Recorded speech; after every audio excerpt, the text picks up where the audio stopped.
Hello everyone and welcome back to my YouTube channel with another useful and informative video.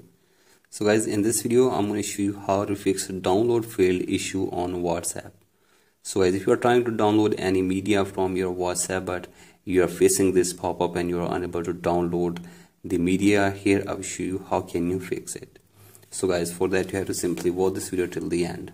So guys, first of all you have to simply restart your iPhone or your other device for one time if you are also facing this issue. So guys, simply restart your device and after this go to your App Store or Play Store and search here for WhatsApp. And now you have to simply download and install the latest version of WhatsApp Messenger in your device. So guys, do this and after this check if the problem is fixed or not.